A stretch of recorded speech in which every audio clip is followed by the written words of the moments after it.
Lembrar 64, lembrar 2016 e lembrar 2023 é querer justiça e reparação. E nós lutamos muito. Aqui houve uma ditadura militar de 64 a 1985.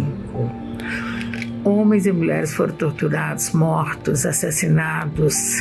A questão democrática hoje é uma questão chave para o futuro da humanidade. É um valor universal a democracia. É inegável que a direita conservadora constituiu uma forte oposição aos governos populares. E que o 8 de janeiro significa a gente daqui para frente não permitir que a sociedade esqueça disso, para ela poder garantir a democracia.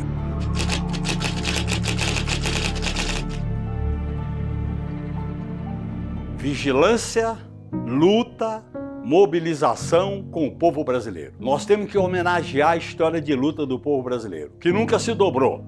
E essa história tem que ser resgatada para que o Brasil possa juntar democracia, soberania nacional e direitos para melhorar a vida do povo numa caminhada. O PT é filho dessa caminhada. Nasceu há 46 anos buscando caminhar com o povo brasileiro. Aprende com ele, também ajuda o povo brasileiro a descortinar novos caminhos.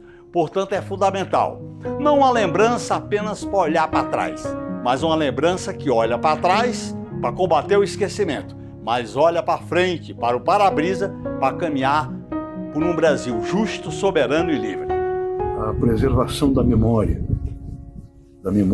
daqueles que lutaram pela afirmação democrática do país durante o regime militar e outros regimes militares que nós tivemos também, ou regimes de exceção, é fundamental para que se possa construir uma democracia substancialmente ampliada, democrática, participativa.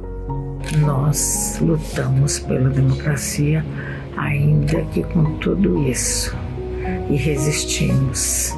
E estamos aqui, nessa luta em defesa da democracia, ditadura nunca mais. Não podemos esquecer que todas as lutas de resistência foram lutas pelas liberdades democráticas. Sei muito bem todas as dores e sofrimentos que a minha geração de 68 viveu, mas também a alegria de ter combatido.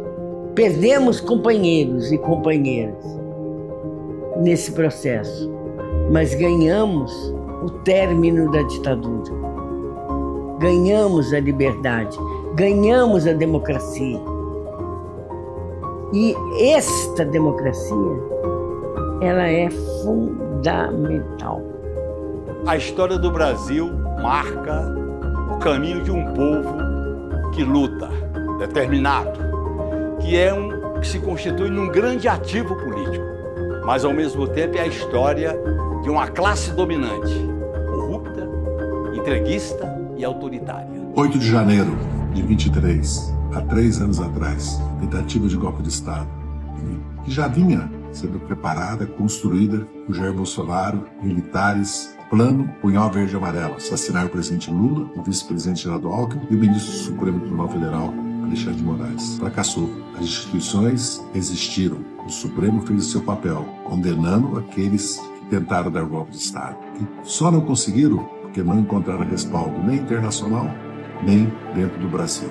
Apesar que setores militares e políticos apoiaram a tentativa de golpe. Mas 8 de janeiro ficará marcado na história do Brasil como o dia da infâmia, pela destruição dos símbolos da República, a Câmara dos Deputados, o Senado da República, a sede do Supremo Tribunal Federal e o Palácio do Planalto. Todos também participaram comprovadamente da destruição da sede dos 3 poderes, também foram processados e condenados. A construção da nossa democracia foi feita com muita luta e muitos sacrifícios. Dessa luta surgiram não apenas o direito ao voto novamente, como fortes instituições de Estado que conseguiram impedir o golpe de 8 de janeiro e punir os seus responsáveis pela primeira vez na nossa história. Isso pode parecer uma coisa simples, mas não é simples. E todo o período Bolsonaro, todo o golpismo implantado com grande apoio empresarial nesse período trágico recente de nossa história, ele culminou ainda no 8 de janeiro e na importância de mostrar que aquela violência destruidora, ela está presente ainda e por isso é fundamental levar adiante o processo em curso após a comissão da verdade e a concretização da tese de que se não contivermos e não modificarmos toda a formação policial e das próprias Forças Armadas, o perigo ditatorial continuará nos cercando e promovendo a repetição de golpes, e as academias militares poderão produzir novas safras de Bolsonaros. O que aconteceu com a presidenta Dilma foi um golpe contra a vontade popular, contra o voto, contra as instituições democráticas. E o que vimos em 2023, com a tentativa de ruptura liderada por Bolsonaro e seus aliados, foi a prova de que o autoritarismo não desaparece. Ele se reorganiza, se disfarça, testa os nossos limites, testa os limites do povo brasileiro. O mundo hoje nos dá sinais claros de que direitos podem ser retirados com rapidez quando a sociedade se descuida. Por isso, lembrar é um ato político. A memória não nos deixa esquecer. O fato da democracia liberal estar em crise em todos os países importantes do mundo não quer dizer que a democracia perca o seu valor, porque a democracia é um processo político, institucional, de criação de maiorias legítimas para governar. O Brasil é um exemplo desse esforço gigantesco que se faz hoje para, ao mesmo tempo, reformar a democracia liberal representativa, cada vez mais pobre, e valorizar a democracia como substância. A democracia, para mim, ela não é uma abstração, nem é um conceito distante. Ela tem corpo, ela tem rosto, ela tem endereço. E eu vivi um país em que a palavra era vigiada, em que os direitos eram suspensos, em que o medo era a política de Estado. Eu vivi a ditadura, vivi também a reconstrução democrática. E é por isso que quando falo de democracia, eu falo de algo que custou caro ao povo brasileiro, custou muitas vidas, custou silêncios forçados, custou exílios, dor. Como deputada constituinte, eu ajudei a escrever uma Constituição que nasceu do compromisso de nunca mais aceitarmos a exclusão, a violência e o autoritarismo como regra. A democracia é o caminho que permite que o povo brasileiro fale, participe, cobre, transforme.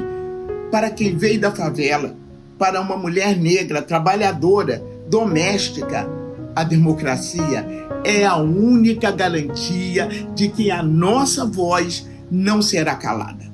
Para que a lembrança e a memória oriente o presente e o futuro, é necessário resgatar e homenagear. Somos filhos dessa luta, com vitórias, com derrotas e com muitas lições.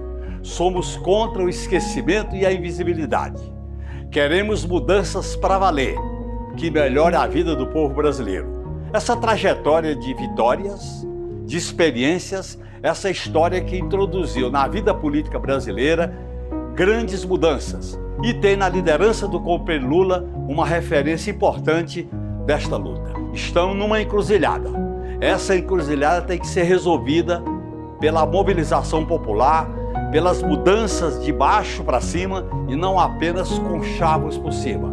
Não queremos mudança só na aparência, queremos mudança para valer, para resgatar a esperança, a autoestima e, principalmente, o sonho de um país sem feminicídio, sem preconceito, sem racismo, com respeito aos povos originários, com direito para a nova classe trabalhadora, com resgate à história dessa luta, que é fundamental para que a gente tenha ânimo, coragem e ensinamentos para caminhar.